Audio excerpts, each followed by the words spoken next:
Yo, what's going on, boys? How you guys doing today? Welcome back to another YouTube video. In today's video, we're going to be talking about the best mods in the artifact. These are the mods that you want to aim for because these things are going to be crazy. Seeing the artifact that we're going to have in the final shape is just ridiculous. There's so many good mods. So today I'm going to talk about all the good ones that I'm kind of looking forward to and just how I'm planning on using them. Before we get started, make sure you guys leave a like on the video, subscribe to the channel in case you guys haven't already, and tell me down in the comments below what is your favorite mod that's coming in the artifact this next season. And I'm sure I'll see a bunch of different answers because there's a lot of good ones. But without wasting more time, let's get into it and let's take a look at some of these mods. We're going to be starting off with one that I don't see too many people talking about, but I really like it and I think it's going to be fantastic, is Creeping Chill. Stasis weapon final blows against slowed or frozen targets. Release a burst that slows. I can see this just being amazing with a chill clip weapon. You're gonna be able to get the slow off of the chill clip, then you finish off killing whatever was slowed or frozen, and then they're gonna freeze and slow more things. You kill them, they freeze more things, and it's just the cycle of freezing ads. This perk is pretty much gonna be amazing in any activity that has a lot of ads. Creeping Chill is going to be just fantastic. It's just allowing you to slow more things. And when things are slow, they're just a lot easier to deal with. So Creeping Chill is one that you want to keep an eye out for sure. Next up we have Winning Hand. And this one's actually pretty early in the artifact. Of all the perks that I'm going to talk about today, this is probably the one they're going to be able to unlock first out of all of them. While using weapons, put the dealer's choice origin trait. That's the origin trait for the weapons from the Pale Heart. Combat and precision final blows or rapidly defeating combatants. Causes targets to explode, dealing solar damage to nearby targets. And having more weapons equipped with the dealer's choice origin trait increases the effect of the explosion. So just by having this perk equipped, any weapon from the Pale Heart with the dealer's choice origin trait is gonna have Firefly essentially just built in. And I would even say this may be a little bit better than Firefly because there's two ways to activate it. With the precision hits, just like normal Firefly, but also by just getting like rapid final blows. You can also make an explosion happen. And it's also very nice that if you equip multiple weapons, you're going to be able to make that explosion even bigger. I actually kind of wonder how big the explosion is going to get once we actually like equip 3 weapons. I hope it's actually like at least double the size. This was a pretty good perk. The main advantage of it, I think, is being so early in the artifact. So a lot of people are going to be able to unlock it right away. And also, it won't have to compete with some of the other perks, which are just ridiculous. But let's move on to the next one. The next one I want to take a look at is this one, Thread Blast. Destroying the tango with a strand weapon creates a larger and more damaging explosion. If you thought the strand builds were dead, well, I'm here to tell you that they're not. Because those tangles, I predict, are going to be doing some crazy AoE damage. I wonder if they're going to be doing like OG Warmind Cell type of damage, like in that big of a radius. Because OG Warmind Cells were just ridiculous. They pretty much cleared a whole room with one Warmind Cell. So I wonder if that's what Bungie's going for here. But I can definitely see this one getting a lot of play with the strand builds. So if you're going to be on strand, you definitely want to be rocking this mod just to get those larger and more damaging explosions. I really wonder like how big the explosion's actually going to be. I want it to be like huge. I don't mind like the damage increase not being like huge as long as the actual blast radius of the tango is bigger. Now we're moving on to the perks that are farther into the artifact. So the next ones we're going to talk about are either on like the 4th or 5th column. So you're going to see their power ramps up quite a bit. The first one I'm going to take a look at is this one right here, Void Hegemony. While you have a Void or Prismatic subclass equipped, defeating weakened targets provides a small Void overshield. But with the Void builds that are out there, being able to just apply weaken over and over again, especially on things like Hunter with Grifalcons, you're basically always going to have an overshield with this.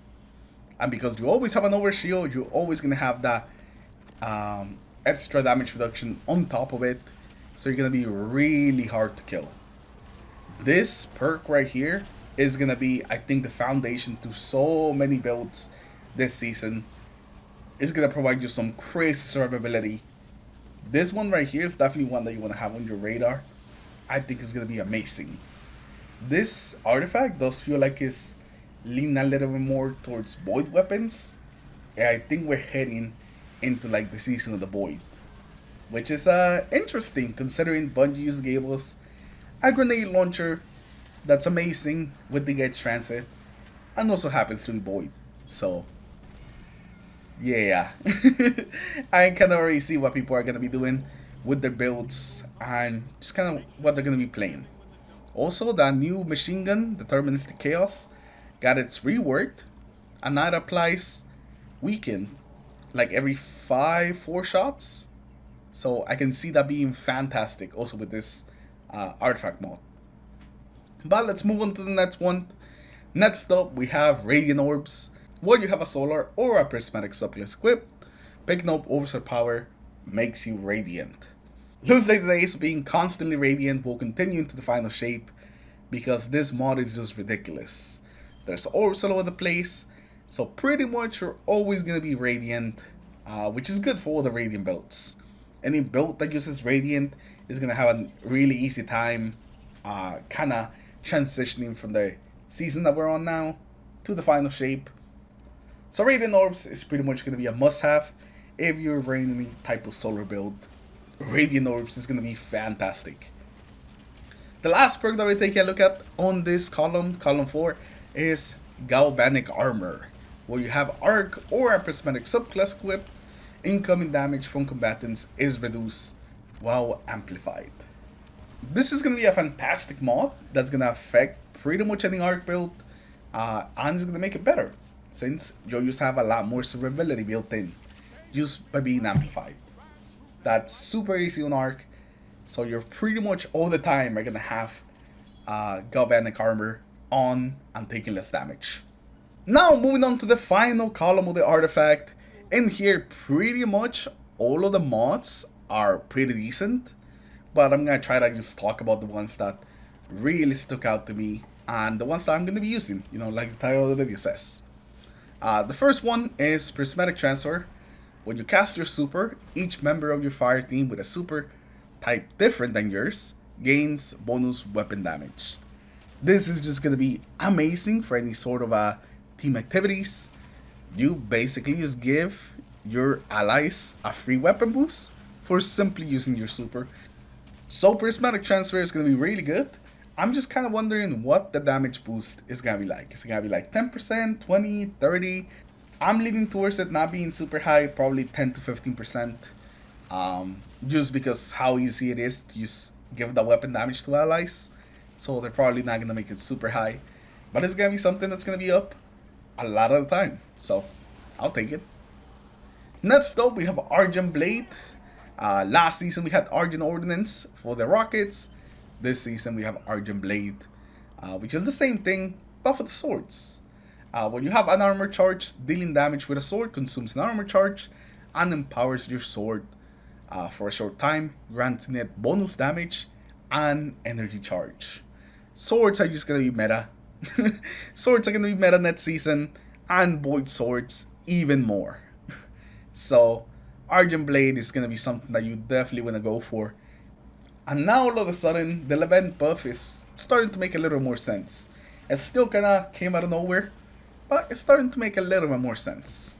Next up, we have one that's going to stack up amazingly with the perk that we just talked about. Expanding the Abyss. Void sources deal increased damage to weakened targets. So the Void class has weakened. Whenever you hit something, you do more damage to it. But now it looks like if you have this mod equipped, you're going to be doing even more damage to that weakened target, which is going to be insane for all the void things that we're taking into final shape. The swords that are going to be amazing, especially a certain void sword that everyone pretty much just got. So the void and the void sword specifically looks like they're going to be insane. This mod plus Attractor Cannon is going to be some ridiculous damage, especially with the swords. Get ready to see a bunch of boss mode videos because it's gonna be insane. This mod and Argent Blade, just both are just ridiculous. And now the last mod that we're gonna take a look at in this slot, even though I pretty much looked at everything else, is Yo Crush. Well, you have Woven Mail, Frost Armor, or a Void Over Shield, so anything that like makes you take less damage. Your melee recharges faster and deals increased damage. And when you have Amplified or Radiant, your grenade recharges faster and it also deals increased damage. I think this mod right here is pretty much just going to be for builds, especially ability heavy builds or ability spammy builds. They're going to love this mod. Being able to get their grenade back more often, their melee back more often, just by playing to the strengths of their class, is going to be fantastic for a lot of builds. And that's the reason why I kind of like this mod. It kind of like enables builds even more. But yeah, there's tons of good mods this season. That fifth column is going to be hard to choose just 2 mods because there's just so many good ones. But let me know in the comments below what are the mods that you're looking forward to and the ones that you're going to be using in the final shape. I am definitely looking forward to Radiant Orbs and Expanding Abyss. Expanding Abyss just seems insane, which makes me very happy. But yeah, thank you all for stopping by today. Thank you all for watching, and I'll see you guys in the next video, which hopefully should be in the final shape. Peace everyone, have a good rest of your day.